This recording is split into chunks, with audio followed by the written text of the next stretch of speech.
স্বাস্থ্যসেবার আরও খবর। এমনিতেই চিকিৎসক সংকট 250 শয্যার জামালপুর জেনারেল হাসপাতালে, তার উপর নিয়োগপ্রাপ্ত চিকিৎসকরা অধিকাংশ সময় থাকেন অনুপস্থিত। বহির্বিভাগে চিকিৎসা নিতে আসা রোগীদের তাই দুর্ভোগ পোহাতে হয় প্রতিদিন। জামালপুর প্রতিনিধি লুৎফর রহমানের তথ্য ছবিতে ডেস্ক রিপোর্ট। জেলা 26 লাখ মানুষের চিকিৎসার প্রধান ভরসা 250 শয্যার জামালপুর জেনারেল হাসপাতাল। প্রতিদিন কাছের দূরের দুর্গম এলাকার মানুষ চিকিৎসা সেবা নিতে আসেন। রোগীদের অভিযোগ, সকাল 8টা থেকে বহির্বিভাগে চিকিৎসকদের রোগী দেখার কথা থাকলেও বেশিরভাগ চিকিৎসক আসেন কয়েক ঘন্টা পর, আবার চলেও যান দুপুর 1টার আগেই। সরজমিনে দেখা গেছে, বহির্বিভাগে অপেক্ষা করা রোগীদের মধ্যে বেশিরভাগ শিশু ও দন্তরোগী।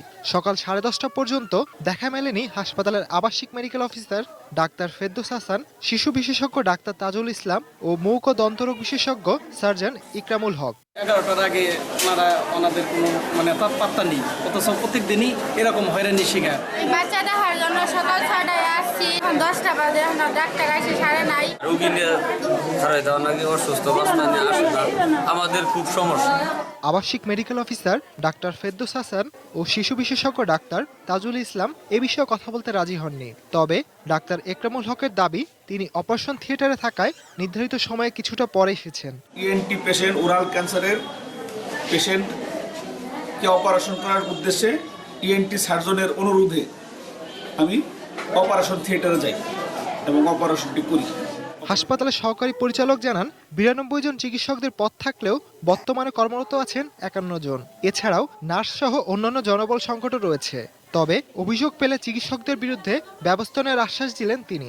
সময়ের ক্ষেত্রে একটু দেরি করে আসে, ওনাদের ব্যাপারে কথা বলা হয়েছে এবং বিভিন্ন আইন বিভিন্ন অফিসিয়াল ব্যবস্থা নেওয়া হয়েছে এবং তারপরে যদি তারা ঠিকমতো না আসে তাদেরকে শোকজ করা হবে। চিকিৎসা সেবা নিয়ে প্রধানমন্ত্রীর সাম্প্রতিক নির্দেশনা কার্যকরের দাবির কথা জানিয়েছেন জেলাবাসী।